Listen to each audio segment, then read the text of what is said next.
जीतू पटवारी का बयान। BJP VD Sharma ने कहा खाद की कमी नहीं है, लेकिन दर दर में किसान भटक रहे हैं। बीजेपी के लोग कालाबाजारी कर रही है। खाद की किल्लत का असर है बुधनी में है। वीडी शर्मा बताए खाद कितना और डैप कितना आया। खाद की किल्लत है एमपी में। नर्सिंग कॉलेज 200 ही कॉलेज फुलफिल हुए। हमारे आरोप सही है। मंत्री पर कार्यवाही क्यों नहीं हुई? सब पर कार्यवाही होना चाहिए। देश की एकता की बात संविधान भी करता है। बीजेपी सामने से नहीं पीछे से देश को तोड़ने की बात करती है। भारत महान शक्ति है। राजीव जी ने नारा दिया था हमारा देश महान। उमंग सिंह ने कहा ऑफ किया उसमें सच्चाई है। रामनिवास गए तो लेन देन हुआ ही होगा।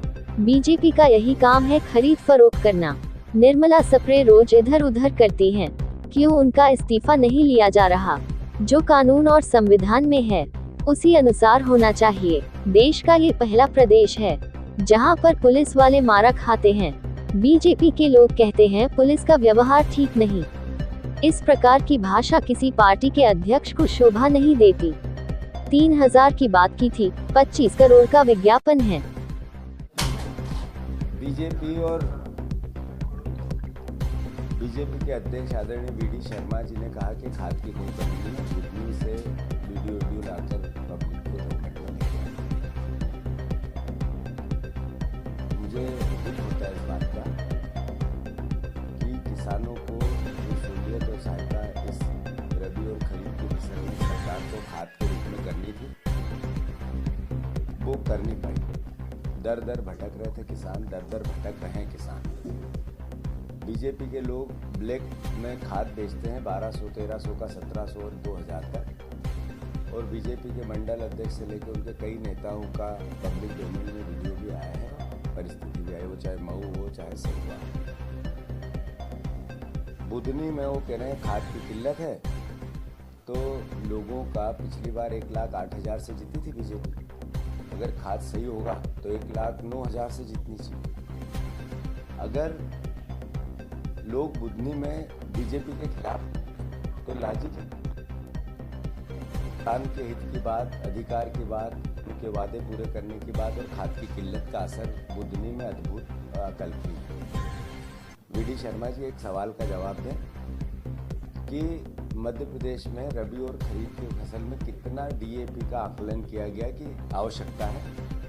मध्य प्रदेश सरकार ने कितनी यूरिया को लेकर आकलन किया था कि इतनी आवश्यकता है और कितनी डिमांड की केंद्र सरकार से। ये दोनों बातें जरा पब्लिक डोमेन में, और उसके बदले आया कितना। अगर कम आया खाद, केवल 20, 30, 35% खाद ही आ पाया मांग के अनुसार, और मांग ही कम की गई, किल्लत क्यों नहीं होगी? मैं सोचता हूं इसके मद में मत लोगों की, किसानों की आंखों में मिर्ची मत झोंको। खाद की किल्लत है, ये किसान त्राई कर रहा है और इसके लिए दोषी और अपराधी है तो बीजेपी की सरकार। रात को मेरी बुधनी की आखिरी सभा थी, मैंने बिना माइक से उसको संबोधित किया। मेरे ट्विटर पे बदलाव है भयंकर, अद्भुत अकल्पनीय। विजयपुर में पहले भी कह चुका हूँ, केवल चुनाव लूटेगी बीजेपी, सरकार और प्रशासन और पैसे से। तो आज से लेके 13 तारीख तक बुधनी के विजयपुर के मैं आसपास रहूँगा। 3 दिन 11 तारीख तक बुधनी में ही रहूँगा, विजयपुर में ही रहूँगा, और फिर उसके बाद शिवपुर में, सबलगढ़ में मेरा डेरा रहेगा। मैं किसी भी रूप में इस बार चुनाव कांग्रेस पार्टी का कार्यकर्ता लूटने नहीं देगा, और 50,000 से ज़्यादा मतों से कांग्रेस पार्टी विजयपुर विजय होगी। देश की एकता और अखंडता की बात तो भारत का संविधान भी करता है।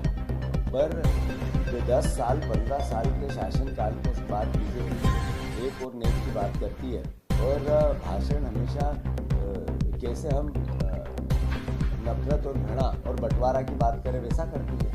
जैसा राहुल गांधी जी ने कहा कि बीजेपी सामने से अब इस तरह की बातें नहीं करती, पीछे के रास्ते से करती। संविधान को भी तोड़ने के बाद, कमजोर करने के बाद सामने से नहीं करती, पीछे से करती। तो नरेंद्र मोदी जी, देश के संविधान की मूल भावना ही देश की एकता और अखंडता है। भारत का भाईचारा बना रहे, हिंदू मुस्लिम सिख ईसाई आपस में है भाई भाई, ये नारा भी नरेंद्र मोदी जी को लगाना चाहिए। इस देश की नींव है, ये भारत का प्राचीन इतिहास, सभ्यता, जो हिंदू धर्म की मुख्य विचार है, वसुदेव कुटुंबकम, जो विश्व की शांति का, विश्व के कल्याण का, उसका जो जिक्र करे वो ये अच्छा लगेगा। भी करप्शन की फेरिस्ट के बाद ये निर्णय लिया कि 200 ही कॉलेज नर्सिंग के लिए नॉमिनेशन फुलफिल करते हैं। इसका मतलब जो हम आरोप लगा रहे थे कि मंत्री का इस्तीफा लेना चाहिए, क्लियर हो गया। जिस मंत्री ने उनको क्लीन चिट दी थी, जिस मंत्री के कार्यकाल में क्लीन चिट हुई, जिस अधिकारियों ने रिश्वत में लेन देन किया, कहाँ से उनके फोन के कॉल की डिटेलिंग सार्वजनिक करनी चाहिए सीबीआई को, कि किन लोगों ने कहा था एलिजिबल है ये कॉलेज, वो दोषी है, अपराधी है। फिर से मैं अनुरोध करना चाहता हूँ कि सीबीआई ने एक बार फिर प्रमाणित किया कि जो सरकार की व्यवस्था थी वो अपराधीकरण की भेंट चढ़ चुकी थी।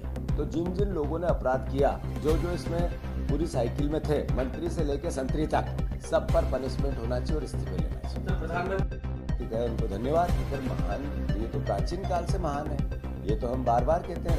राजीव जी ने देश के सामने मेरा भारत महान नारा दिया था, और है आप सब भी कहो मेरा भारत महान। सर आप नाम बताएं। ऐसा है, नेता प्रतिपक्ष जी एक विश्वास और मुख्यमंत्री के अपोजिट एक तरह से सदन में हमारी बात है।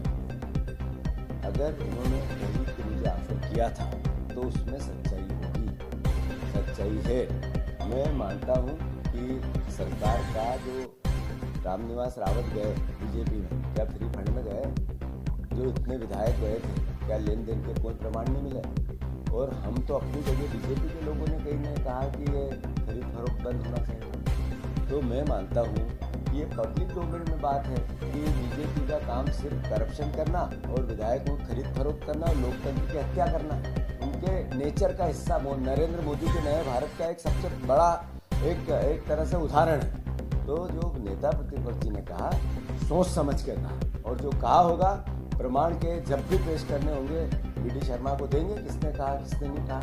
बीडी शर्मा जी अपनी पार्टी का हिसाब ये दे कि आपने इतने विधायकों की दल बदल कराई, एक विधायक को वो निर्मला सप्रे, वो आपके मंच पे गई, फिर इधर आई, फिर उधर गई, फिर इधर हुआ, फिर उधर हुआ, तो रोज बयान दे रही है। क्या है ये? खरीद फरोख्त नहीं है तो क्या है? लोकतंत्र की हत्या नहीं है तो क्या है?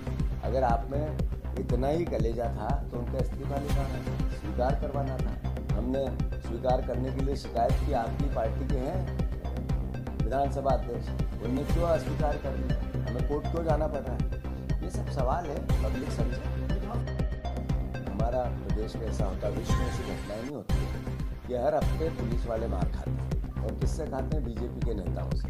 और फिर बीजेपी के अध्यक्ष कहते हैं, उसको सत्यापित करते हैं कि हाँ वो हमारे नेता मारते हैं तो मार खाएंगे क्योंकि पुलिस का व्यवहार ठीक नहीं। तो क्या आप संविधान को नहीं मानते हैं? क्या इस तरह की भाषा एक इतनी बड़ी पार्टी के, सत्ता में बैठी हुई पार्टी के अध्यक्ष के शोभा देते हैं? मैं समझता हूँ उनको सुधार। नहीं, मैं मानता हूँ कि बहुत सीनियर और समझदार है विधानसभा अध्यक्ष, उनको अपने पद की गरिमा का ध्यान होगा। और मैं मानता हूँ कि नैतिकता के आधार पर, मर्यादा के आधार पर वो संवैधानिक पद है और निष्पक्ष पद है। वो दल के नहीं है, वो सत्ता से पहले विपक्ष के। तो मैं मानता हूँ कि इस पद की गरिमा उन्हें रखेंगे तो मैं उनको कोई राम नहीं सकता। पर चूंकि कानून में क्या है, सुप्रीम कोर्ट ने कोई वर्डिक्ट दिया है इस तरह का कि कर सकते हैं। मैं समझता हूँ इस तरह की जब शिक्षा की बात होती है तो एक अपने आप सकारात्मकता आती है।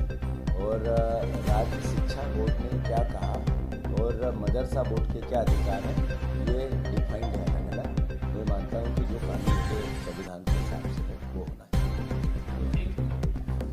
को भैया बोले, मोहन प्यारे बोले, और भी कोई नाम दे, वो उनकी इच्छा। मैं मानता हूँ कि 3000 रुपये की बात है, 1200 रुपये तो उनके साथ धोखा हो रहा है। आपने शिवराज जी ने 50 वीडियो आपको बता देता हूँ, आपकी भी पब्लिक डोमेन में होंगे, उन्होंने 3000 की बात की थी। अभी 1200 बार बार देके 25 करोड़ के विज्ञापन देके ये क्या समझाने की कोशिश कर रहे हैं कि हम बहनों को धोखा दे रहे हैं? बहनें समझ रही है कि दोनों चुनाव में इसका